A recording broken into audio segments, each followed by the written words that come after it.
बहुसंस्कृतिवाद multiculturalism. विश्व के अधिकांश देशों में भिन्न-भिन्न धर्म, प्रजाति एवं संस्कृतियों के लोग रहते हैं। यद्यपि अधिकांश देशों में इनको समान नागरिक व राजनीतिक अधिकार प्रदान किए गए हैं तथा लोकतांत्रिकरण के क्रम में धर्म, लिंग, जाति एवं रंग-भेद आधारित मतभेद भी कम हुए, परंतु यहाँ विभिन्न संस्कृतियों के रक्षण व उनकी पहचान को सुरक्षित रखने का प्रयास नहीं हुआ है। परिणामस्वरूप संस्कृति आधारित भेदभाव संपूर्ण विश्व में बढ़ा है तथा विभिन्न संस्कृतियों की पहचान पर भी संकट उत्पन्न है। इन्हीं समस्याओं की ओर ध्यान आकृष्ट कराने हेतु बहुसंस्कृतिवाद की अवधारणा उभरी। उपरोक्त संदर्भों में यह बहुसंस्कृतिवादी अवधारणा बुनियादी पुनर्विचार एवं सांस्कृतिक विविधता के रक्षण हेतु संरक्षणकारी नीतियों की वकालत करता है। यह अवधारणा 1960 के दशक से प्रबलता के साथ उभर कर सामने आई है। बहुसंस्कृतिवाद का यह विचार समाज समरूपीकरण मोनोकल्चरलिज्म का उल्टा है। क्या है? बहुसंस्कृतिवाद एक ऐसी अवधारणा है जो विभिन्न सांस्कृतिक पहचानों को सुरक्षित रखते हुए सांस्कृतिक विविधता का संरक्षण एवं प्रोत्साहन करती है। स्पष्ट है कि इस अवधारणा में विभिन्न संस्कृतियों के सह अस्तित्व व संरक्षण के साथ साथ सह संपन्नता का भाव विद्यमान है। उद्देश्य: नंबर 1, अल्पसंख्यक सांस्कृतिक समुदायों के प्रति भेदभाव न्यूनतम किया जाए। नंबर 2, गैर विभेदीकरण का आदर्श प्रोत्साहित किया जाए। लाभ या वरदान क्यों? नंबर 1, अनेक संस्कृतियों की उपस्थिति हमारे जीवन एवं समाज को समृद्ध बनाती है। इससे सामाजिक राजनीतिक गतिविधियों में जीवंतता बनी रहती है। नंबर 2, भिन्न-भिन्न संस्कृतियों हमें विभिन्न-भिन्न जीवन पद्धतियों एवं सोचने का ढंग प्रदान करती हैं। नंबर 3, विभिन्न संस्कृतियों की उपस्थिति से हमारा दृष्टिकोण व्यापक बनता है, जागरूकता आती है तथा समस्याओं को व्यापक परिप्रेक्ष्य में देखने का दृष्टिकोण पैदा होता है। इससे व्यक्तित्व के सर्वांगीण विकास में मदद मिलती है। नंबर 4, बहुसंस्कृतिवाद की अवधारणा को बढ़ावा देने पर अल्पसंख्यक संस्कृतियों में राज्य के प्रति विरोध का भाव समाप्त होता है और इससे उन्हें आत्मसम्मान, आत्मगौरव का भाव उत्पन्न होता है। नंबर 5, भूमंडलीकरण के दौर में अधिक प्रासंगिक, लुप्तप्राय संस्कृतियों के संरक्षण में सहायक आधुनिकता की एक पहचान सभी संस्कृतियों को स्वतंत्रता, संस्कृतियों के मध्य संघर्ष एवं वैमनस्य की संभावनाएं कम। बहुसंस्कृतिवाद सांस्कृतिक विविधता को एक पोषणकारी मूल्य मानता है। यह समाज में इसका संरक्षण एवं प्रोत्साहन चाहता है। नंबर 2, बहुसंस्कृतिवाद व्यक्ति की अपेक्षा समाज को अधिक महत्व देता है। नंबर 3, बहुसंस्कृतिवाद का यह मानना है कि प्रत्येक संस्कृति में विशिष्ट मूल्य होते हैं। ऐसी स्थिति में एक संस्कृति को दूसरी संस्कृति के मूल्यों के आधार पर नहीं समझा जा सकता। प्रत्येक संस्कृति एक अतुलनीय इकाई है। नंबर 4, यह अल्पसंख्यक संस्कृति के लिए विशेष अधिकार एवं संरक्षण की वकालत करता है ताकि राष्ट्र राज्य की एकता को जातीय संघर्षों का खतरा न हो। बहुसंस्कृतिवाद के संबंध में 3 प्रमुख प्रारूप हैं। इसे हम 2 रूपों में देख सकते हैं। नंबर 1, विभिन्न राष्ट्रों के समक्ष अनुसरण करने के 3 प्रारूप। नंबर 2, विभिन्न संस्कृतियों के मध्य संबंध के 3 प्रारूप। नंबर का सलाद बाउल थ्योरी। यह सिद्धांत पृथक्कीकरण आइसोलेशनिज्म पर जोर देता है। इनके अनुसार विभिन्न प्रजाति या परंपरागत सांस्कृतिक समुदायों में परिवर्तन या एकीकरण का प्रयास नहीं किया जाना चाहिए, बल्कि इनके व्यवहार, विश्वास एवं सांस्कृतिक पहचान को बने रहने देना चाहिए। दूसरे शब्दों में जो जैसा है वह वैसा है, इस बात पर बल दिया जाता है। इस रूप में यह विविधताओं पर जोर देता है।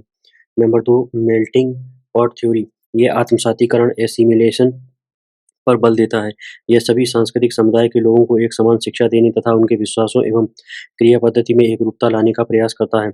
यह सामान्य समेकित संस्कृति की बात करता है। इस रूप में यह आधुनिकीकरण का समर्थक है। उदाहरण अमेरिकी संस्कृति में यह दिखाई देता है। नंबर का मोज़ेक थ्योरी। यह एकीकरण पर बल देता है। इसके अनुसार सामाजिकरण इस प्रकार होना चाहिए कि विभिन्न संस्कृति की पहचान सुरक्षित होनी चाहिए, परंतु इस क्रम में उसमें परस्पर जुड़ाव एवं एकीकरण भी हो। दूसरे शब्दों में इनमें विभिन्न संस्कृति की पहचान बनाए रखते हुए परस्पर जोड़ने का प्रयास किया जाता है। जैसे भारत बहुसंस्कृतिवाद की अवधारणा में यह पक्ष अधिक प्रबलता के साथ उभर कर सामने आ रहा है। बहुलवाद बनाम बहुसंस्कृतिवाद, प्लुरलिज्म वर्सेस मल्टीकल्चरलिज्म। बहुसंस्कृतिवाद बहुलवादी पर यह आरोप लगाते हैं कि इसमें सांस्कृतिक विविधता की पहचानों का सम्यक संरक्षण नहीं हो पाता है। बहुलवाद केवल यह बताता है कि समाज में अनेक प्रकार की प्रणालियां हैं और व्यक्ति उनमें से किसी एक का पक्ष ले सकता है या उनमें सम्मिलित हो सकता है। इस रूप में यहाँ सांस्कृतिक विविधता को स्वीकार किया जाता है, परंतु विभिन्न सांस्कृतिक समुदायों के अस्तित्व व पहचान को बनाए रखने का कोई सक्रिय प्रयास नहीं होता है। पुनः बहुलवाद में भी किसी एक संस्कृति का प्रभाव बढ़ सकता है। बहुसंस्कृतिवाद यह मानता है कि प्रत्येक संस्कृति के विशिष्ट मूल्य होते हैं और व्यक्ति का जीवन उसी संस्कृति के मूल्यों से संचालित एवं प्रभावित होता है। इसलिए बहुसंस्कृतिवाद में विविध संस्कृतियों की पहचान को बनाए रखने और सार्वजनिक क्षेत्र में उनके साथ समान व्यवहार की मांग की जाती है। उदारवाद बनाम बहुसंस्कृतिवाद, लिबरलिज्म वर्सेस मल्टीकल्चरलिज्म। उदारवाद विचार, विश्वास एवं दृष्टिकोण की विविधता पर बल देता है। यह व्यक्ति की स्वतंत्रता को प्रधान मूल्य मानते हुए व्यक्ति की स्वतंत्रता को प्रधान मूल्य मानते हुए उसकी नैतिक गरिमा की रक्षा की बात करता है। उदारवादी प्रजातंत्र में जाति, रंग, धर्म तथा लिंग आदि को आधार बनाए बिना सभी नागरिकों को समान अधिकार एवं समान व्यवहार की वकालत की जाती है। इस रूप में यह औपचारिक समानता की बात करता है, परंतु यहाँ भी सांस्कृतिक भेदभाव को समाप्त करने पर ध्यान नहीं दिया जाता। दूसरी ओर बहुसंस्कृतिवाद यह मानता है कि एक सांस्कृतिक समुदाय की सदस्यता व्यक्ति के लिए आवश्यक है। यह सांस्कृतिक पहचान व्यक्ति का अपना हक है। अतः यदि किसी सांस्कृतिक समुदाय को सार्वजनिक क्षेत्र में आदर या महत्व नहीं मिलता तो फिर उसमें हीनता, हताशा एवं प्रतिक्रिया का भाव उत्पन्न उभरने लगता है। इसलिए बहुसंस्कृतिवाद अल्पसंख्यक समुदाय के सदस्यों को सार्वजनिक जीवन में उचित महत्ता व महत्व देने की वकालत करता है। यहाँ बहुसंस्कृतिवाद का यह कहना है कि उदारवादी लोकतांत्रिक मूल्यों की स्थापना के क्रम में भी अल्पसंख्यक सांस्कृतिक समुदाय के सदस्य सार्वजनिक क्षेत्र में विभेद के शिकार बनते हैं। उदारवादी लोकतांत्रिक संदर्भों में भाषा, शिक्षा, छुट्टियों की घोषणा, राष्ट्रीय पहचान या वेशभूषा आदि के संदर्भ में बहुमत की संस्कृति ही प्रतिबिंबित होती है। राजकीय क्रियाकलापों में, उनकी नीतियों एवं समारोहों में बहुसंख्यक संस्कृति का ही प्रभाव प्रकट होता है। इस प्रकार प्रत्यक्ष या परोक्ष रूप से प्रजातांत्रिक राज्य की क्रियाएं भी बहुमत की संस्कृति को लोकप्रिय एवं प्रोत्साहित करती हैं। इससे प्रभुत्वशाली संस्कृति का और अधिक संवर्धन होता है। परिणामस्वरूप अल्पसंख्यक संस्कृति को नुकसान होता है। अल्पसंख्यक संस्कृति के समक्ष विकल्प के रूप में आत्मसातीकरण, एसिमिलेशन, बहुसंस्कृति के साथ या विघटन की स्थिति या बहुसंख्यक संस्कृति के प्रति विरोध का भाव उत्पन्न हो सकता है। इसीलिए बहुसंस्कृतवादी उदारवादी लोकतंत्र की आलोचना कर उसकी औपचारिक समानता व निष्पक्षता पर प्रश्न चिन्ह लगाते हैं तथा उसमें अपेक्षित सुधार की मांग करते हैं। नंबर 1, बहुसंस्कृतिवाद अल्पसंख्यक सांस्कृतिक समुदायों को विशेष अधिकार प्रदान करने की मांग करता है ताकि उनकी पहचान सुरक्षित रह सके और उदारवादी राज्य में उनके साथ समान व्यवहार हो सके। नंबर 2, वे निष्पक्षता के उदारवादी सिद्धांत के स्थान पर संतुलित न्यायवाद की स्थापना की मांग करते हैं ताकि अल्पसंख्यक सांस्कृतिक को उनके मूल्यों के अनुरूप संरक्षण मिल सके। आलोचना या अभिशाप क्यों? नंबर 1, बहुसंस्कृतिवाद में व्यक्ति की अपेक्षा समुदाय को अधिक महत्व दिया जाता है। ऐसी स्थिति में व्यक्ति की स्वतंत्रता एवं महत्ता पर आघात होता है। यहाँ सांस्कृतिक समूहों के मध्य समानता की बात तो होती है, परंतु सांस्कृतिक समूह के भीतर समान रूप से समानता के महत्वपूर्ण मुद्दे पर ध्यान नहीं दिया जाता। इसमें विशेषकर नारियों की स्थिति पर नकारात्मक प्रभाव पड़ता है। इस आधार पर नारीवादियों ने इसकी आलोचना की है। आलोचकों का यह कहना कि बहुसंस्कृतिवाद से राष्ट्र राज्य कमजोर होगा क्योंकि जहाँ साझा संस्कृति की समस्त संभावनाओं को नकार दिया जाता है। यह राष्ट्रीय निर्माण योजना के लिए खतरा है, चूंकि यह अल्पसंख्यक सांस्कृतिक समुदायों के लिए विशेष अधिकारों की व्यवस्था की मांग करता है। इस रूप में यह राष्ट्र के विघटन को बढ़ावा दे सकता है। इसीलिए राष्ट्रवादी इसका विरोध करते हैं। राष्ट्रवादियों के अनुसार बहुसंस्कृतिवाद के सभी तर्क राष्ट्र विरोधी भाव से किसी न किसी रूप से युक्त हैं।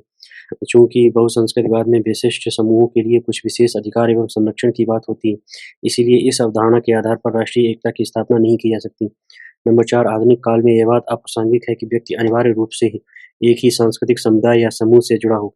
आज व्यक्ति विभिन्न सांस्कृतिक एवं सामाजिक प्रभावों से निरंतर जुड़ा है। ऐसी स्थिति में व्यक्ति अपनी पहचान विभिन्न संदर्भों में अलग-अलग रूप में करता है। उदाहरण स्वरूप कभी भारतीय तो कभी महिला आदि। स्पष्ट है कि सांस्कृतिक समूहों को पूर्णतः एक दूसरे से विशिष्ट रूप में स्थापित करना और उनके विशिष्ट मूल्यों के संदर्भ में आदान-प्रदान न होने देना कठिन काम है।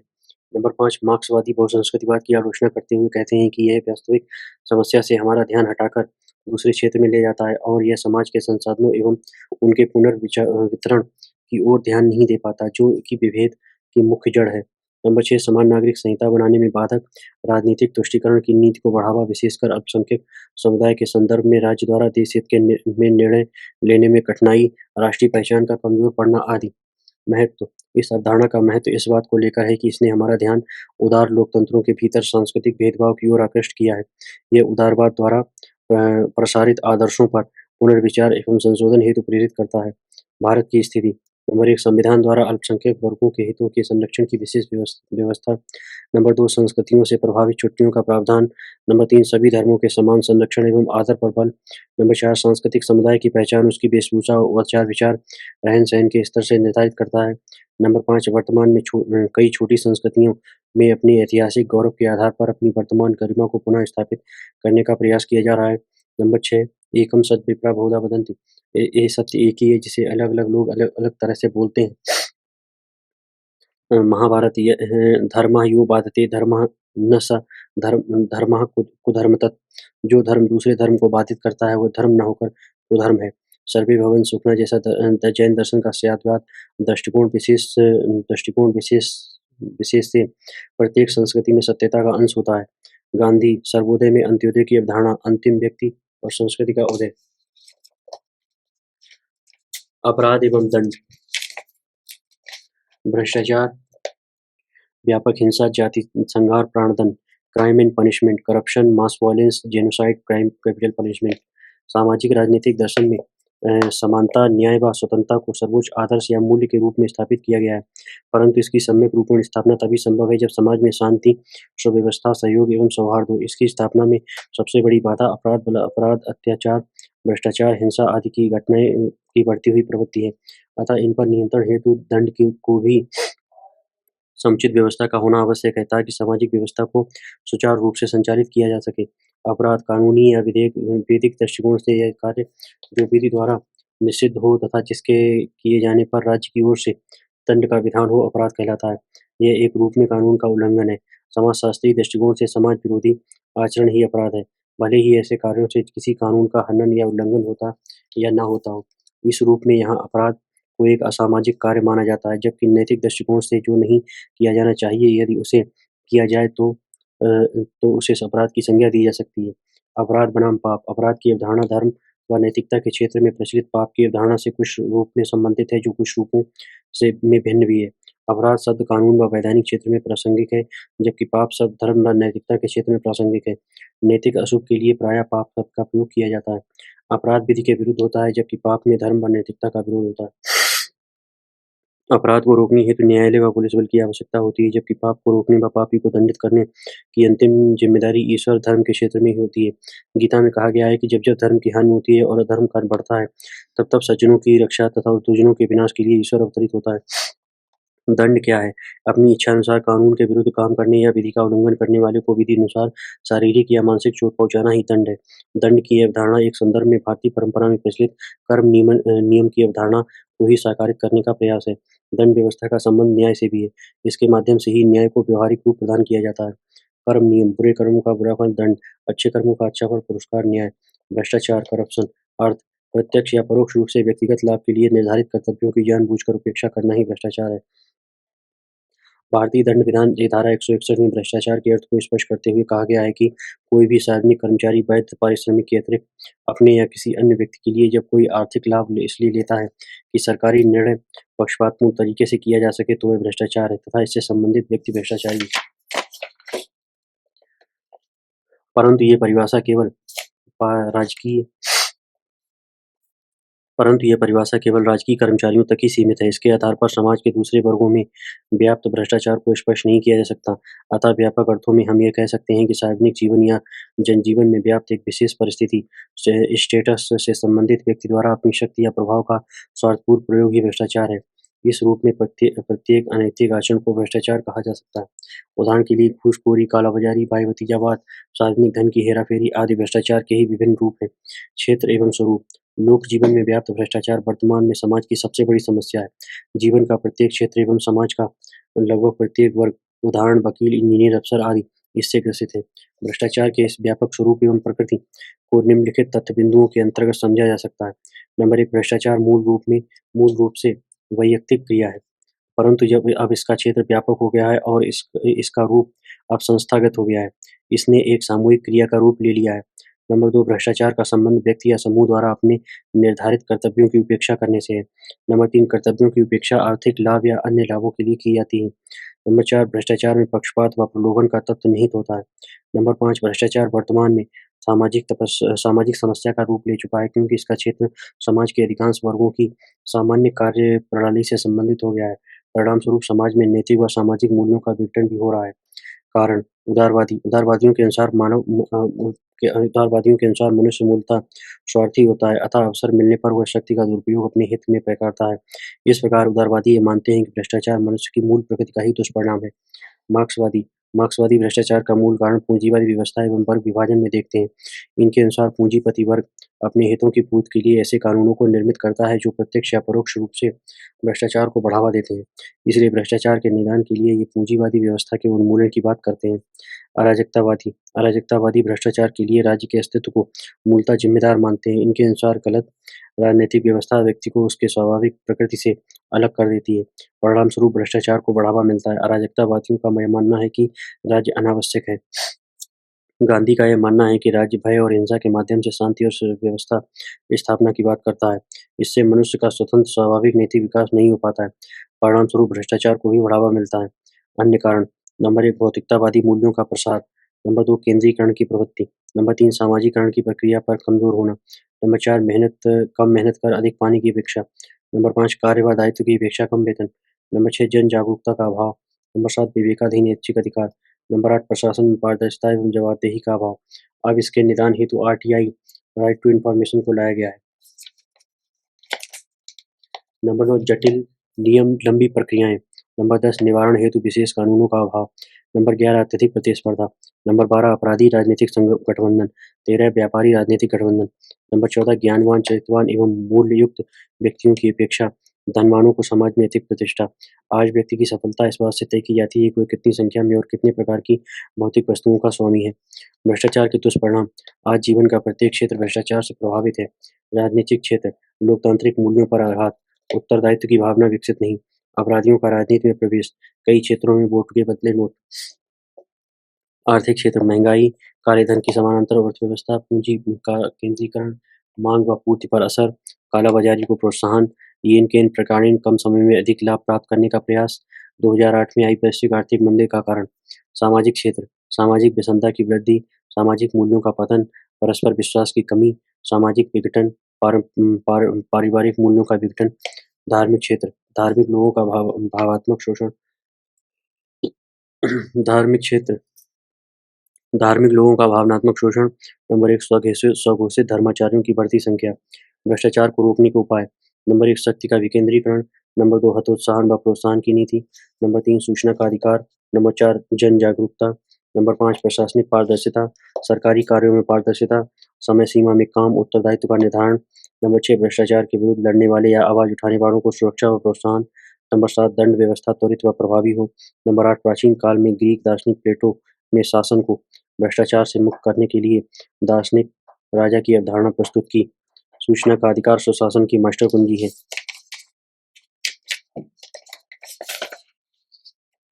एथिक्स इन गवर्नेंस की बात। जब भी कोई सार्वजनिक भ्रष्टाचार का मामला उजागर होता है तो मात्र दोषी व्यक्ति पर ध्यान केंद्रित किया जाता है और उससे जुड़ी संस्थागत इकाइयों में कोई परिवर्तन या सुधार लाने की बात नहीं की जाती है, जबकि उस संस्थागत इकाई में सुधार पर बल दिया जाना चाहिए।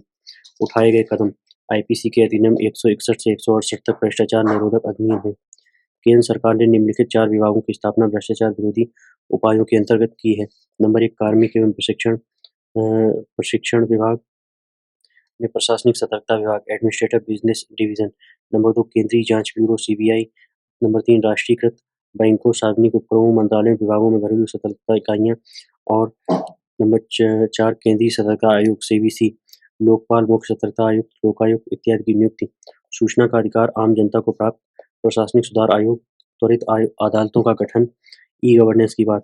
साधारणतः हिंसा का अर्थ है व्यापक हिंसा, मास वायलेंस। साधारणतः हिंसा का अर्थ है शारीरिक चोट या क्षति पहुंचाना। जब इसका स्वरूप बृहद हो जाता है तो फिर इसे व्यापक हिंसा की संज्ञा दी जा सकती है। इसमें हिंसा का कारण वैयक्तिक या सीमित न होकर व्यापक होता है, साथ ही इसका प्रभाव या परिणाम भी जनमानस को प्रभावित करता है। व्यापक हिंसा के अंतर्गत राजनीतिक हिंसा, नरसंहार इत्यादि को सम्मिलित किया जाता है। यहाँ राजनीतिक हिंसा के अंतर्गत सरकार के विरुद्ध लोगों द्वारा हिंसक विरोध प्रदर्शन व उसके प्रतिक्रिया स्वरूप उठाए गए हिंसक कदम आतंकवाद, सैन्य विद्रोह एवं तख्तापलट, युद्ध आदि को सम्मिलित किया गया है।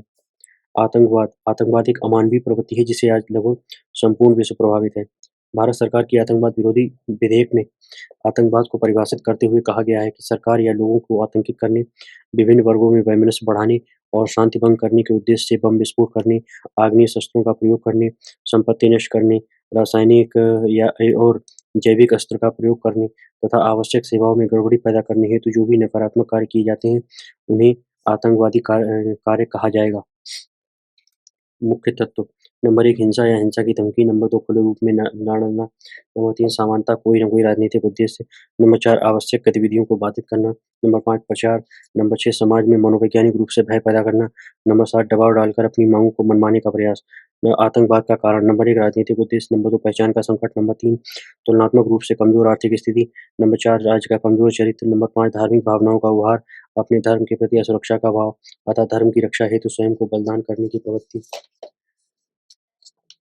और आतंकवाद के साधन बम विस्फोट, हत्या, बंधक बनाना, धमकी, प्लेन हाईजैक, आत्मघाती दस्ता आदि। प्रमुख आतंकवादी संगठन अल-कायदा, लश्कर-ए-तैयबा, जैश-ए-मोहम्मद, हमास, लिट्टे, आयरिश रिपब्लिकन आर्मी आदि। आतंकवाद के प्रकार नंबर 1 राजकीय आतंकवाद, स्टेट टेररिज्म, राज्य द्वारा अपने विरोधियों पर आतंकवादी साधनों का प्रयोग करना जिसमें राज्य की संस्थाएं जैसे पुलिस, सेना आदि का प्रयोग विरोधियों के दमन के लिए किया जाता है। उदाहरण के तौर पर श्रीलंका में लिट्टे के उदय का प्रमुख कारण राजकीय आतंकवाद को माना जाता है। बाद में श्रीलंका सेना ने हिंसक उपायों से लिट्टे का उन्मूलन किया। नंबर 2 स्थानीय, राष्ट्रीय व अंतर्राष्ट्रीय आतंकवाद, local, national and international terrorism. स्थानीय आतंकवाद देश के किसी क्षेत्र या प्रांत विशेष तक सीमित होता है। इसका उद्देश्य उस क्षेत्र के लिए विशेष सुविधाएं प्राप्त करना है। इस प्रकार के आतंकवाद का विस्तार उस क्षेत्र विशेष तक होता है। उत्तर पूर्वी राज्यों में प्रचलित आतंकवाद इस श्रेणी में आते हैं। राष्ट्रीय आतंकवाद में पूरा देश आतंकवादी गतिविधियों की चपेट में आ जाता है। इसका क्षेत्र व्यापक होता है। अंतर्राष्ट्रीय आतंकवाद वर्तमान समय में आतंकवाद का सबसे प्रचलित और कुख्यात रूप है। इस प्रकार के आतंकवाद का क्षेत्र अत्यंत व्यापक होता है। यह संपूर्ण विश्व में फैला होता है। उदाहरण के तौर पर अल-कायदा एक ऐसा अंतर्राष्ट्रीय आतंकवादी संगठन है जो विभिन्न देशों में आतंकवादी घटनाओं को अंजाम देता है। नंबर 3 सीमा पारी आतंकवाद, क्रॉस बॉर्डर टेररिज्म। सीमा पारी आतंकवाद में आतंकवादी संगठनों की जड़ एक देश में होती है और यह दूसरे देश में आतंकवादी घटनाओं को अंजाम देता है। यह अंतर्राष्ट्रीय आतंकवाद का ही एक रूप है। भारत के जम्मू कश्मीर में प्रचलित आतंकवाद इसका उदाहरण है। नंबर 4 धार्मिक आतंकवाद, रिलीजियस टेररिज्म। धार्मिक आतंकवाद में आतंकवादी गतिविधियों के पीछे का प्रेरक कारण धार्मिक कट्टरतावाद होता है। कट्टरतावाद होता है। धार्मिक आतंकवादी घटनाओं को जिहाद या धर्मयुद्ध की अभिव्यक्ति के रूप में देखा जाता है। नंबर 5 विचारधारात्मक आतंकवाद, आइडियोलॉजिकल टेररिज्म। इससे धर्म के बजाय विचारधारा आतंकवादी गतिविधियों का प्रेरणा स्रोत होती है। भारत के कुछ राज्यों में कार्यरत नक्सलवाद इसका उदाहरण माना जा सकता है। नंबर 6 नाभिकीय आतंकवाद, जैव आतंकवाद एवं साइबर आतंकवाद, nuclear terrorism, cyber terrorism and bio terrorism. तकनीक विकास ने नाभिकीय आतंकवाद, जैव आतंकवाद, साइबर आतंकवाद आदि आतंकवाद के नए रूपों को जन्म दिया। परमाणु अस्त्रों के बढ़ते प्रसार से नाभिकीय आतंकवाद का खतरा पैदा हुआ है। अगर आतंकवादी संगठन परमाणु अस्त्र प्राप्त कर लें तो विश्व में व्यापक तबाही आ सकती है। साइबर आतंकवाद का विचार वेरी कोलिन ने दिया।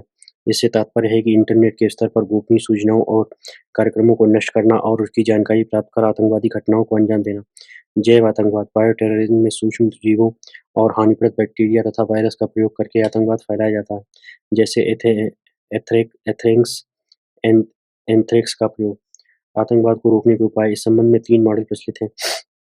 नंबर 1 बल प्रयोग विधि, आतंकवाद को बल प्रयोग व हिंसा को दबाना, आतंकवादी संगठनों से किसी प्रकार की बातचीत न करना। अमेरिका व इजराइल इसका प्रयोग करते हैं।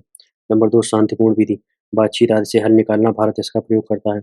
नंबर 3 दाम दंड विधि, मध्यम मार्गी के साथ बातचीत करना, उन्हें पुरस्कार एवं रियायत देना, तो दूसरी ओर उग्रवादियों के खिलाफ सैन्य कार्रवाई को भी जारी रखना।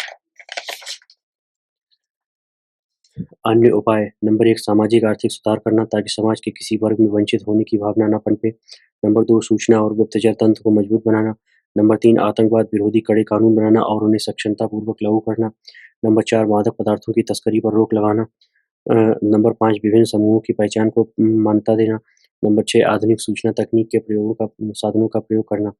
दूसरे प्रशासनिक सुधार आयोग के अध्यक्ष वीरप्पा मोइली ने अपनी 8वीं रिपोर्ट में आतंकवाद को रोकने के लिए कुछ सिफारिशें की हैं। इनके अनुसार आतंकवाद कोई सामान्य अपराध नहीं है, अतः आम कानूनों के जरिए आतंकवाद के से नहीं निपटा जा सकता।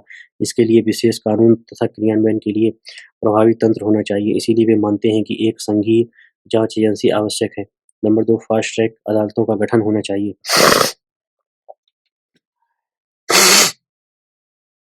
नरसंहार ऐसी हिंसा जिससे किसी देश के बहुत सारे लोगों को, विशेषकर निर्दोष व्यक्तियों को मौत के घाट उतार दिया जाता है, उसे नरसंहार की संज्ञा दी जा सकती है। नरसंहार के मूल में प्रायः बदले की भावना, अपने हितों की रक्षा, समाज में अपने दबदबे को कायम रखने की प्रवृत्ति और पहचान का संकट आदि महत्वपूर्ण होते हैं। उदाहरण स्वरूप पंजाब में 1919 में घटित जलियांवाला बाग नरसंहार, बिहार में पिछले दशकों में रणबीर सेना एवं माओवादी द्वारा किए गए नरसंहार। प्रत्येक नरसंहार आतंकवादी घटना नहीं होती, परंतु प्रत्येक आतंकवादी घटना में नरसंहार का भाव समाविष्ट होता है। जब कोई देश अपने हितों की सुरक्षा हेतु, सहयोगियों की सुरक्षा हेतु दूसरे क्षेत्र या देशों में कोई सैन्य कार्रवाई प्रत्यक्ष या परोक्ष रूप से करता है, तो फिर वह भी व्यापक हिंसा में आ जाता है। उदाहरण स्वरूप अगस्त 2008 में जॉर्जिया में हिंसा की स्थिति। यहाँ रूस और जॉर्जिया दोनों ने एक दूसरे पर व्यापक हिंसा का आरोप लगाया। जाति संहार, जेनोसाइड। शाब्दिक अर्थ: जेनोसाइड दो शब्दों के योग से बना है, जेनोस एंड कैडर साइड। यहाँ जेनोस का अर्थ है प्रजाति, समूह या कबीला, जबकि जबकि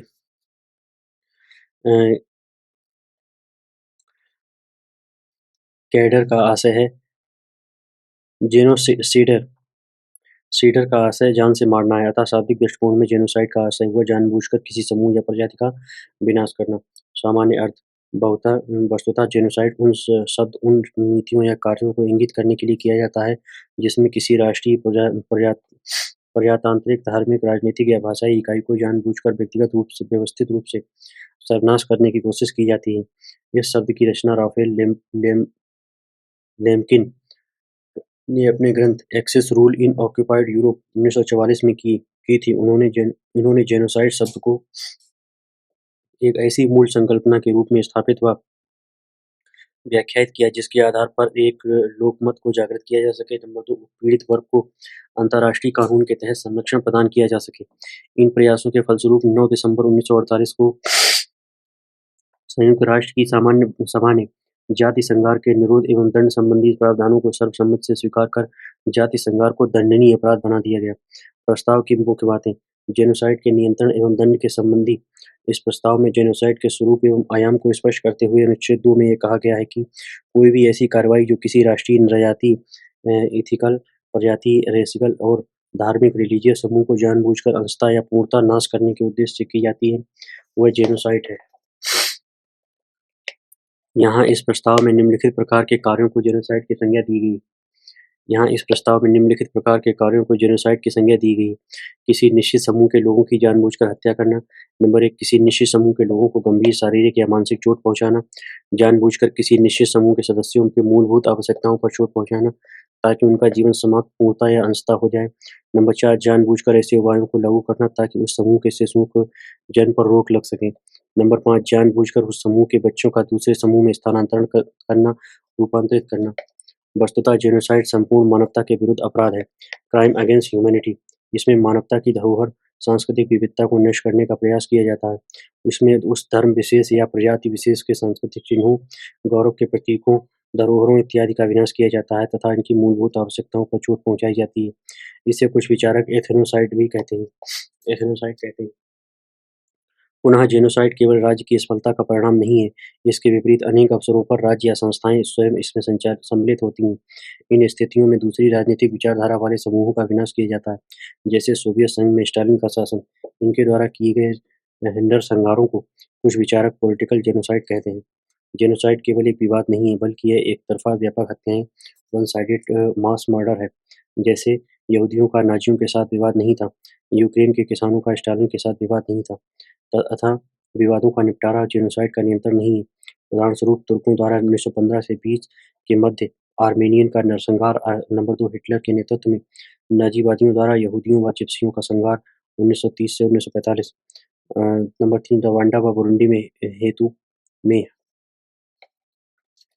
रवांडा व बुरुंडी में हुतू एवं तुत्सी समुदाय के लोगों की हत्या। नंबर 4 कंबोडिया में खमेर रूस के काल में की गई हत्याएँ। नंबर 5 यूगोस्लाविया में कोसोवो में सर्बों द्वारा की गई हत्या।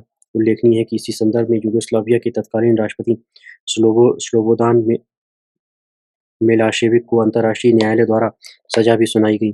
जेनोसाइड के नियंत्रण एवं समाप्ति के लिए प्रयासरत अंतर्राष्ट्रीय संस्था जेनोसाइड वॉच के अध्यक्ष ग्रेगरी स्टैंटन के अनुसार जेनोसाइड एक प्रक्रिया है जो कि 8 चरणों के माध्यम से विकसित होती है। नंबर 1 वर्गीकरण क्लासिफिकेशन इसमें विभिन्न सांस्कृतिक वर्गों का वर्गीकरण हम लोग और वे लोग के रूप में किया जाता है। नंबर 2 प्रतीकीकरण सिंबलाइजेशन इस अवस्था में वर्गीकृत भागों को प्रतीकों के माध्यम से चिन्हित किया जाता है जैसे जिप्सी, यहूदी आदि। इस क्रम में मुख्यतः घृणा के चिन्हों एवं प्रतीकों का प्रयोग किया जाता है। नंबर 3 अमानवीकरण डिह्यूमनाइजेशन इस अवस्था में एक समूह दूसरे समूह की मानवीयता को अस्वीकार करता है। इसमें विरोधी समूह के लोगों को मनुष्य से नीचे की श्रेणी अर्थात पशु, कीड़ों या बीमारी की तरह समझा जाता है। नंबर 3 संगठनीकरण ऑर्गेनाइजेशन जेनोसाइड हमेशा संगठित रूप से होता है। इस हेतु विशेष दस्तों का गठन या प्रशिक्षण होता है। नंबर 5 ध्रुवीकरण पोलराइजेशन इसमें दुष्प्रचार के माध्यम से समूह का एकीकरण किया जाता है व दूसरे समूह को पृथक किया जाता है। नंबर 6 तैयारी प्रिपरेशन इस अवस्था में नृजातीय या धार्मिक आधार पर विशेष समूह की पहचान कर उन्हें अन्यों से पृथक कर लिया जाता है।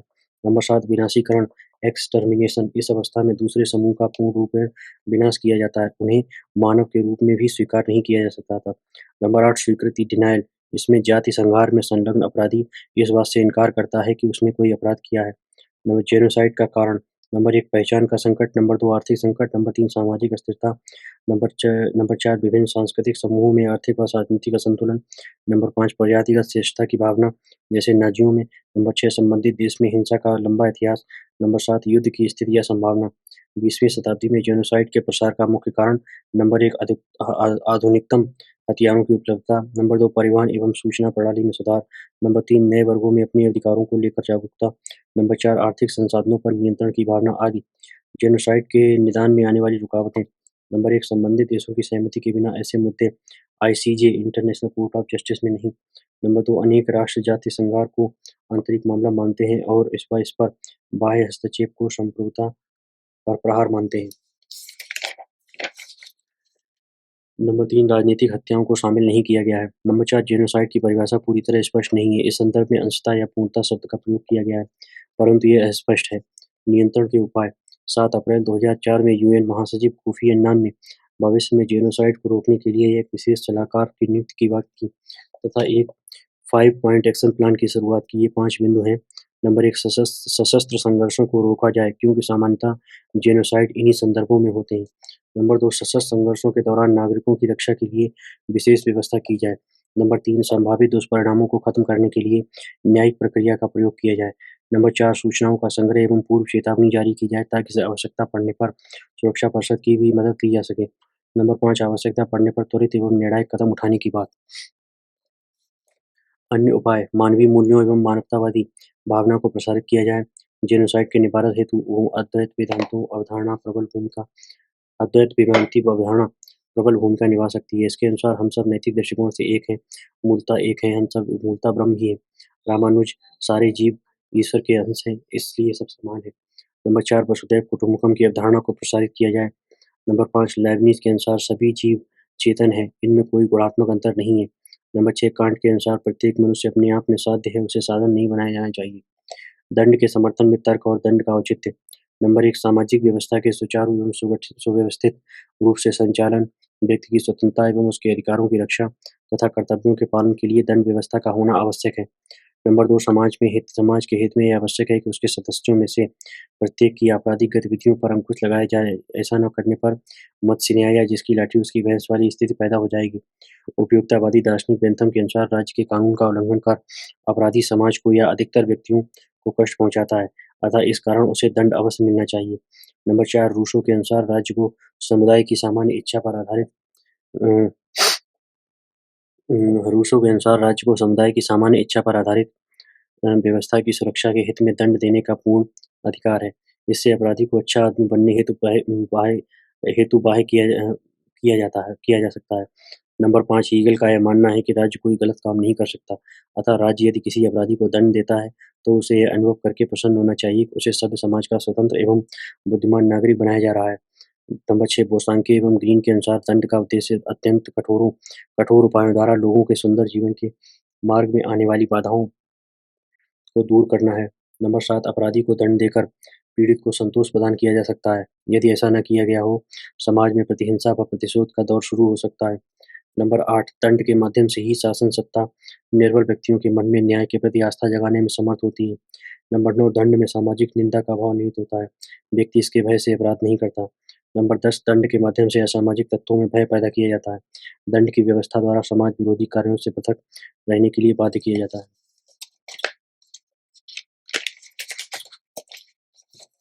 11 मनुस्मृति में दंड की तुलना उस प्रहरी से की गई है जो प्रतिपल जागृत अवस्था में समाज की सुरक्षा में संलग्न रहता है। नंबर 12 अपनी स्वतंत्र इच्छा से किए गए अनुचित कर्मों के लिए दंड की व्यवस्था करना न्याय की भावना को ही साकारित करना है। नंबर 13 प्लेटो के अनुसार न्याय आत्मा का शुभ एवं स्वास्थ्य है। जैसे अन्याय इसकी शर्मिंदगी और बीमारी है, दंड ही इस रोग का सही उपचार है। दंड सभी लोगों पर शासन करता है तथा सभी लोगों का परिरक्षण करता है। यहाँ दंड के शासन से अभिप्राय है कि राज्य में विधि कानून की सर्वोच्चता है। राज्य की सीमाओं के अंतर्गत मनुष्यों पर विधि के नियमों और तथा सिद्धांतों के आधार पर शासन किया जाता है। दंड व्यवस्था का होना राज्य की आंतरिक संप्रभुता का द्योतक है और एक संदर्भ में राज्य की संप्रभुता को साकारित करने का एक रूप है। सामाजिक राजनीतिक दर्शन में न्याय के आदर्श की प्राप्ति हेतु सुचारू शासन व्यवस्था स्थापित करने हेतु दंड व्यवस्था का होना आवश्यक है। राज्य के प्रत्येक क्षेत्र में शांति और सुरक्षा दंड के भय के द्वारा ही स्थापित हो सकती है। इससे जन समुदाय के जीवन तथा संपत्ति की रक्षा की जा सकती है। व्यक्ति दंड के भय से अवैधानिक असामाजिक कार्यों को करने से बचता है। इस प्रकार दंड प्रत्यक्ष या अप्रत्यक्ष रूप से लोगों का परिरक्षण करता है। मनुस्मृति में दंड की तुलना उस प्रहरी से की गई है जो प्रतिपल जागृत अवस्था में समाज की सुरक्षा में संलग्न रहता है। दंड संबंधी विभिन्न सिद्धांत थ्योरीज ऑफ पनिशमेंट विभिन्न समाजों में दंड के अलग-अलग स्वरूप प्रचलित हो सकते हैं। समय और समाज के साथ-साथ दंड के स्वरूप में भी परिवर्तन देखने को मिलता है। दंड के स्वरूप, उद्देश्य और परिणाम के आधार पर दंड संबंधी 3 मुख्य सिद्धांत दृष्टिगोचर होते हैं। नंबर 1 प्रतिकारक या प्रतिशोधात्मक सिद्धांत रिट्रिब्यूटिव थ्योरी। नंबर 2 निवर्तक या निरोधात्मक सिद्धांत डिटरेंट थ्योरी। नंबर 3 सुधारात्मक सिद्धांत रिफॉर्मेटिव थ्योरी। नंबर 1 प्रतिकारक या प्रतिशोधात्मक सिद्धांत रिट्रिब्यूटिव थ्योरी। प्रतिशोधात्मक सिद्धांत दंड संबंधी सबसे प्राचीन सिद्धांत है। इसका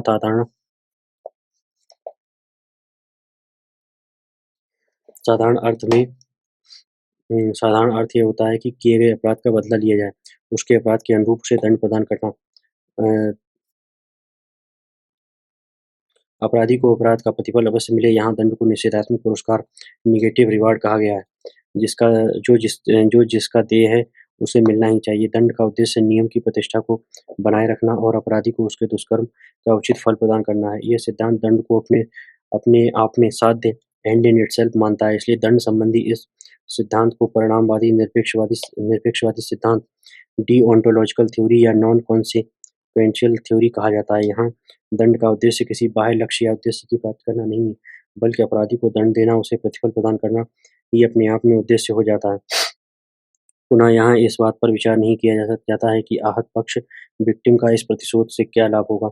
यहाँ अपराधी में सुधार करने की भावना या दूसरों को वैसा ही अपराध करने से रोकने की भावना के साथ दंड नहीं दिया जाता है। इस सिद्धांत का समर्थन अरस्तू, कांट, हीगल और बेडले आदि आदर्शवादी विचारक मुख्य रूप से करते हैं। जर्मन दार्शनिक कांट का कहना है कि कर्तव्य के अनुसार फल प्राप्ति का प्रत्येक व्यक्ति को अधिकार है। यदि व्यक्ति बुरा कर्म करता है तो वह दंड का अधिकारी है। शर्त केवल यही है कि अपराध के अनुरूप ही दंड का विधान हो। दंड वस्तुतः किए गए अपराध का उचित फल है। बेडले का कहना है कि हम दंड इसलिए देते हैं क्योंकि दंड देना हमारा कर्तव्य है। दंड दंड के लिए दिया जाता है। दंड की परिभाषा देते हुए हीगल कहते हैं कि दंड का निषेधात्मक पुरस्कार है। दंड एक निषेधात्मक पुरस्कार है और मनुष्य के अपराध का सहज प्रतिफल है। चूंकि राज्य समाज की आत्मा का प्रतीक है, अतः राज्य को दंड देने का नैतिक अधिकार है। दंड के लिए राज्य की ओर से पुलिस और न्याय विभाग अपना अपना कार्य करते हैं। प्रतिशोधात्मक सिद्धांत के समर्थकों के 2 दल हैं। नंबर 1 कठोरतावादी रिजिड, नंबर 2 मृदुवादी सॉफ्ट। कठोरतावादी जहाँ अपराध के समरूप ही दंड व्यवस्था की बात करते हैं, वहीं मृदुवादियों की दृष्टि में दंड देने के पूर्व अपराधी की अवस्था, लिंग, योग्यता एवं परिस्थिति पर गंभीरता से विचार किया जाना चाहिए। कठोरतावादियों का कहना है कि दंड अपराध के समानुपाती होना चाहिए। न्याय की यह मांग है कि जो जैसा करे, उससे वैसा फल मिले। कहने का आशय है कि बड़े अपराध का बड़ा दंड और छोटे अपराध का छोटा दंड। लोक व्यवहार में ये बात स्वीकार्य है कि सठ के साथ सठता का व्यवहार करना चाहिए। सठे साठ्यम समाचरेत्, अर्थात राज्य को चाहिए कि दुष्टों के साथ कठोर व्यवहार करे और शिष्टों को पुरस्कृत करे। कठोर रूप के कठोर रूप के अनुसार दंड का स्वरूप अपराध के ठीक अनुरूप आनुपातिक समानता प्रोपोर्शनल इक्वालिटी होता है। इस रूप में यह सिद्धांत जैसे को तैसा का समर्थक है। इसका सूत्रवाक्य है, आँख के बदले आँख, दाँत के बदले दाँत, और दंड देने के क्रम में यह संदर्भ इच्छा व मानव विवेक व परिणाम का उपयोग नहीं करता। मृदु रूप प्रतिशोधात्मक सिद्धांत का यह रूप अपराध के स्वरूप एवं परिस्थिति को ध्यान में रखकर अपराधी को दंड देने में वकालत करता है। यहाँ दंड का उद्देश्य अन्यों को अपराध करने से रोकना, पीड़ित व्यक्ति की संतुष्टि या अपराधी में सुधार करना या न होकर नियम के प्रभुत्व की स्थापना करना है। इस क्रम में अपराधी के अपराध की प्रकृति एवं परिस्थिति को ध्यान में रखकर उसके अनुपात में दंड दिया जाता है। आधुनिक राज्य के दंड विधानों में इसकी स्वीकृति दिखाई देती है। प्रतिशोधात्मक सिद्धांत के दोनों रूपों में मृत्युदंड को स्वीकार किया गया है। सेथना का कहना है कि दंड का प्रतिशोधात्मक सिद्धांत नैतिक न्याय की संतुष्टि पर आधारित है। इस सिद्धांत की मान्यता है कि समान से समान की उत्पत्ति होती है। Like produces like. वस्तुतः प्रतिशोधात्मक सिद्धांत का मूल प्रयोजन समान न्याय एवं सामाजिक व्यवस्था की स्थापना करना है। सिद्धांत के दोष यह बदला लेने के सिद्धांत पर आधारित है, जो कि अनुचित है। गांधी जी का मानना है कि हिंसा का अंत कभी भी हिंसा से नहीं हो सकता है। अच्छाई ही बुराई का उपचार है, अहिंसा ही हिंसा का अंत है। रहीम का भी कहना है कि जो तो को कांटा बोए ताहि बोई तू फूल, तो ही फूल को फूल है, पाको है त्रिशूल। यह सिद्धांत एक बुराई के बदले दूसरी बुराई को अपनाता है, राज्य को प्रतिशोध लेने वाली संस्था बना देता है। यह असत्य एवं बर्बरतापूर्ण है, जो परिस्थितियों एवं संदर्भों को वह ध्यान नहीं देता। यह सिद्धांत व्यक्ति के सुधार की संभावना को नकारता है। यह सिद्धांत ये निश्चित नहीं करता कि राज्य के विरुद्ध अपराध करने वालों को क्या सजा दी जाएगी। उदाहरण स्वरूप, यदि कोई व्यक्ति सड़क पर बाएं चलने के नियम का उल्लंघन करता है, तो उसे क्या सजा दी जाएगी। यह सिद्धांत अपराधी की मनःस्थिति और अपराध की परिस्थितियों पर ध्यान नहीं देता। नंबर 2, निवर्तक सिद्धांत, डिटरेंट थ्योरी। इस सिद्धांत के अनुसार दंड स्वयं साध्य न होकर अपराधों के निवारण का साधन है। इस सिद्धांत के अनुसार अपराधी को दंड देने का उद्देश्य दूसरों को भविष्य में उसी प्रकार के अपराध करने से रोकना है। यहाँ अपराधी को दंड देकर दूसरों के लिए ऐसा उदाहरण प्रस्तुत किया गया है, जिससे हतोत्साहित एवं भयभीत होकर अन्य व्यक्ति वैसा अपराध करने का विचार कर त्याग दे। इसीलिए इसमें दंड की मात्रा अपराध से अधिक कठोर होती है। इसी धारणा के आधार पर पहले छोटे-छोटे अपराधों के लिए भी कठोर दंड की व्यवस्था होती थी। इस सिद्धांत की अभिव्यक्ति न्यायाधीश के इस सूत्रवाक्य से होती है कि तुम्हें केवल भेड़ चुराने के लिए दंडित नहीं किया जा रहा है, बल्कि इसलिए दंडित किया जा रहा है कि आगे भेड़ की चोरी न हो। यह स्पष्ट है कि दंड संबंधी यह सिद्धांत एक परिणाम सापेक्षवादी कॉन्सिक्वेंशलिस्ट एवं टेलियोलॉजिकल थ्योरी है। यह सिद्धांत भी अपने चरम रूप में मृत्युदंड को स्वीकार करता है। निवारक सिद्धांत डिटरेंट थ्योरी में जहाँ अपराधी के दंड द्वारा अन्य व्यक्तियों को वैसा ही अपराध करने से रोका जाता है, वहीं दंड के निरोधात्मक सिद्धांत प्रिवेंटिव थ्योरी द्वारा उस व्यक्ति को बार-बार अपराध करने से रोक दिया जाता है, जिसमें दंडित व्यक्ति को वैसे अपराध करने के अयोग्य बना दिया जाता है। उदाहरण स्वरूप, किसी भ्रष्ट अधिकारी को पदच्युत कर देना। इस सिद्धांत में समर्थन बेंथम, ग्रीन, बोल्साके जैसे ब्रिटिश चिंतकों की विचारधारा में दिखाई देता है। बेंथम के अनुसार यदि दंड कठोर हो और सार्वजनिक रूप से दिया जाए, तो वह अपराधों के निवारण में सहायक सिद्ध होता है। ऐसी व्यवस्था अधिकतम व्यक्तियों के अधिकतम सुख के हित में सहायक होती है। सिद्धांत के दोष यह यहाँ अपराधी को एक साधन के रूप में प्रयोग किया जाता है, जिसमें अन्य व्यक्तियों को अपराध करने के लिए अपराध से करने से रोकने के लिए अपराधी को दंड दिया जाता है। नैतिक दृष्टि से यह उचित नहीं है। कांट और सार्त्र जैसे विचारक इसका विरोध करते हैं। कांट के अनुसार मनुष्य अपने आप में साध्य है, उसे साधन नहीं बनाया जाना चाहिए। यह सिद्धांत भय आधारित है अथवा अनैतिक है। अपराधी पर कठोर दंड की प्रतिक्रिया हानिकारक होती है। वह सुधरने के स्थान पर पेशेवर अपराधी हो सकता है। दंड की कठोरता के भय से अपराधी अपराध करना बंद नहीं करते, बल्कि अपराध को अधिक से अधिक छिपाने का प्रयास करते हैं। महत्व: वर्तमान काल में आतंकवादियों से निपटने के लिए ऐसे दंड विधान का समर्थन किया जा सकता है। नंबर 3, सुधारात्मक सिद्धांत रिफॉर्मेटिव थ्योरी। इसके अनुसार दंड का उद्देश्य अपराधी में सुधार करना है। दंड वास्तव में दंड के लिए न होकर सुधार के लिए होना चाहिए। इस सिद्धांत का मंतव्य है कि अपराधी के चरित्र में सुधार लाया जाए और उसकी मानसिक प्रवृत्तियों को सद्कार्यों की ओर उन्मुख कर उसे समाज के उत्तरदायी एवं उपयोगी सदस्य के रूप में प्रतिष्ठित किया जाए। इस सिद्धांत के समर्थकों का दृढ़ विश्वास है कि मनुष्य जन्म से अपराधी नहीं होता है। व्यक्ति के द्वारा किए गए अपराध केवल उसके संकल्प स्वातंत्र्य फ्रीडम ऑफ विल पर आधारित नहीं होते, बल्कि अपराधों के घटित होने में ऐसे सामाजिक एवं मनोवैज्ञानिक कारणों का बहुत बड़ा हाथ है जो उसके बस में नहीं है। अपराध एक मनोवैज्ञानिक रोग है, अपराधी एक मनोवैज्ञानिक रोगी तथा सामाजिक एवं मानसिक परिस्थितियों में सुधार तथा शिक्षा द्वारा अपराधी में सुधार लाया जा सकता है। सुधार का अवसर देने में उसमें वांछित परिवर्तन आना स्वाभाविक है। गांधी के अनुसार मूलतः मनुष्य मूलतः पापी नहीं है, क्योंकि प्रत्येक व्यक्ति में जन्म से ही आत्मा के रूप में ईश्वरीय अंश विद्यमान है। आदमी मूलतः अच्छा आदमी होता है, परंतु गलत संस्कारों और परिस्थितियों के कारण वह पापी बन जाता है। चूंकि व्यक्ति में ईश्वरीय अंश विद्यमान है, अतः इसमें सुधार की संभावना भी है। इसलिए गांधी ये कहते हैं कि पाप से घृणा करो, पापी से नहीं। तो सुधारात्मक सिद्धांत के कुछ समर्थकों का कहना है कि अपराध की प्रकृति एक रोग की भांति है। जिस तरह रोगों की भी चिकित्सा हो सकती है, उसी प्रकार अपराधी की प्रवृत्ति की भी चिकित्सा हो सकती है। इसलिए यह सिद्धांत किसी भी परिस्थिति में मृत्युदंड को स्वीकार नहीं करता है, क्योंकि मृत्यु के फलस्वरूप अपराधी के सुधार की संभावना सदा के लिए समाप्त हो जाती है। सुधारात्मक सिद्धांत के समर्थक मानव विज्ञान, अपराध समाज विज्ञान और मनोविज्ञान इत्यादि अध्ययन की विभिन्न शाखाओं ने दंड के सुधारात्मक सिद्धांत का समर्थन किया है। मानवतावादी इसका समर्थन करते हैं। गांधी इसके प्रबल समर्थक हैं। आधुनिक काल में अधिकांश राज्य पूर्णतः या अंशतः इस सिद्धांत को स्वीकार करते हैं। तिहाड़ जेल में अपराधियों के सुधार हेतु सुश्री किरण बेदी द्वारा किए गए कई प्रयोग, जैसे विपश्यना शिविर आदि का आयोजन काफी सफल रहा है। सुधारात्मक सिद्धांत के दोष नंबर 1, प्रत्येक अपराध का कारण मानसिक उन्माद या शारीरिक दोष नहीं होता है। वस्तुतः नहीं होता। बहुत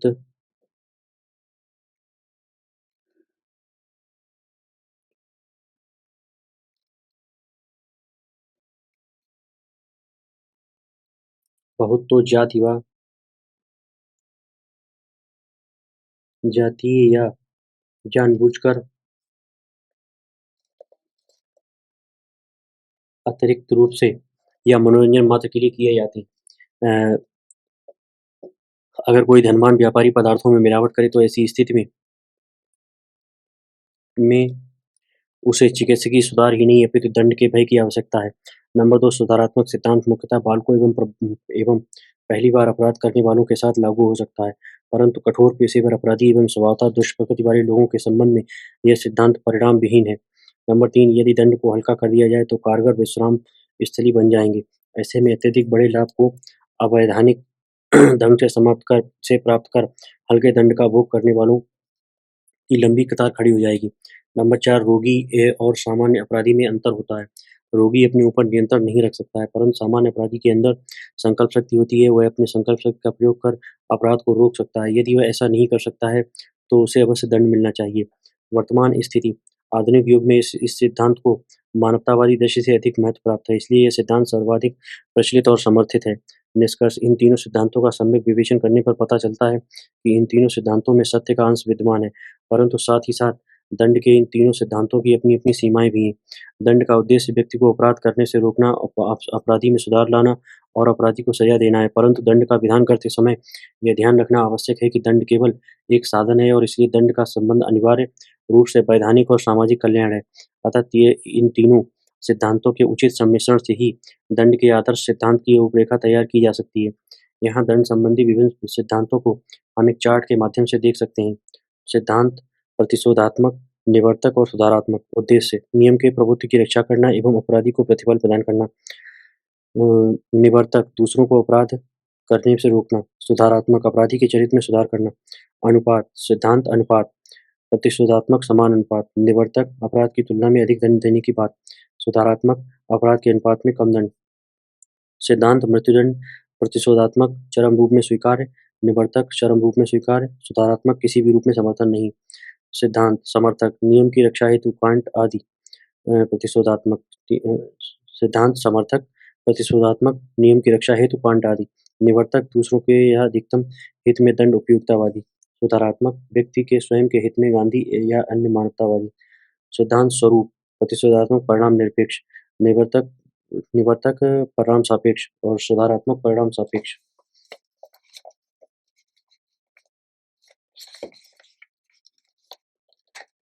प्राणदंड या मृत्युदंड कैपिटल पनिशमेंट क्या है? किसी व्यक्ति द्वारा किए गए गंभीर अपराध के लिए कृत्रिम उपायों से उसके प्राणों का हरण करना ही मृत्युदंड है। वर्तमान समय में मृत्युदंड एक विवाद का विषय बना हुआ है। इसके पक्ष और विपक्ष में अनेक तर्क दिए जाते हैं। विपक्ष के तर्क: गांधी, अन्य मानववादी, सुधारवादी, अस्तित्ववादी। नंबर 1, न्यायाधीश भी मनुष्य होता है, उससे भी भूल की गुंजाइश होती है। ऐसी स्थिति में मृत्युदंड देने पर न्याय की संभावना सदा के लिए समाप्त हो जाती है। नंबर 2, मृत्युदंड देने पर अपराधी के सुधार की संभावना सदा के लिए समाप्त हो जाती है। नंबर 3, मृत्युदंड व्यक्ति को पश्चाताप व आत्मग्लानि का अवसर नहीं देता। नंबर 4, मृत्युदंड बदले की भावना पर आधारित है, जो वर्तमान सभ्य समाज के प्रतिकूल है। नंबर 5, गंभीर अपराध परिस्थिति विशेष की देन हो सकते हैं, अतः मृत्युदंड की बजाय उन परिस्थितियों के निराकरण की बात की जाए। नंबर 6, यदि राज्य जीवन दे नहीं सकता तो फिर उसे जीवन हरण का भी अधिकार नहीं है। नंबर 7, ऐसा भी कहना सही नहीं है कि मृत्युदंड की व्यवस्था हटाने पर अपराध बढ़ जाएंगे। डेनमार्क, फिनलैंड, नॉर्वे, स्वीडन इत्यादि देशों में मृत्युदंड की व्यवस्था नहीं है, परंतु वहाँ अपराध की दरें कम हैं। दूसरी ओर बांग्लादेश, पाकिस्तान, भारत जैसे देशों में यद्यपि मृत्युदंड की व्यवस्था है, तथापि अपराध की दरें यहाँ अधिक हैं। नंबर 8, मृत्युदंड मानवता विरोधी है। इससे जनमानस में भय का संचार होता है। नंबर 9, मृत्युदंड प्राप्त व्यक्ति के परिवार को सामाजिक मान्यता नहीं मिलती। उन्हें मानसिक प्रताड़ना के दौर से गुजरना पड़ता है। नंबर 10, मृत्युदंड देने से मानव संसाधन का क्षय होता है। पक्ष में तर्क: नंबर 1, मृत्युदंड देकर अपराधी को क्रूर एवं घृणित अपराध को पुनः करने से सदा के लिए रोक दिया जाता है। नंबर 2, मृत्युदंड अन्य व्यक्तियों की दुष्प्रवृत्तियों पर नियंत्रण लगाता है। वे वैसे अपराधों को करने से बचते हैं। नंबर 3, मृत्युदंड की व्यवस्था न होने पर समाज में अपराधों में और वृद्धि हो सकती है। इससे सामाजिक सुरक्षा व शांति को खतरा हो सकता है। नंबर 4, यह कहना कि मृत्युदंड की व्यवस्था न होने पर भी अपराध कम हो सकते हैं, केवल वैसे ही देशों में के संदर्भ में स्वीकार किया जा सकता है जहां न्याय प्रणाली सक्रिय व पुलिस प्रशासन की प्रभावी सब व्यवस्था हो। भारत जैसे देशों में जहां अपराधों में प्रवृत्ति में लगातार वृद्धि हो रही है, इसका होना आवश्यक है। भारतीय सर्वोच्च न्यायालय ने भी अपने एक फैसले में रेयरेस्ट ऑफ रेयर केस में मृत्युदंड देने के प्रावधान को स्वीकारा है। नंबर 5, मानववादी या अपने मानवाधिकार संगठन मृत्युदंड का विरोध करते हैं, परंतु यहाँ प्रश्न यह है कि मानव के अधिकार की बात किसके संदर्भ में की जाए। मानव कहलाने का अधिकारी केवल वही व्यक्ति है जो मानवीय गुणों से युक्त हो। ऐसे व्यक्ति जिनके क्रियाकलाप मानवीयता पर प्रश्न चिन्ह लगाते हों, अन्य मानवों के अस्तित्व में बाधक हों, उन्हें मानवीयता के हित रक्षा में ही मृत्युदंड दिया जा सकता है। सामान्यतः मृत्युदंड की सजा नहीं देनी चाहिए, परंतु रेयरेस्ट ऑफ रेयर केसेस में इसका समर्थन किया जा सकता है।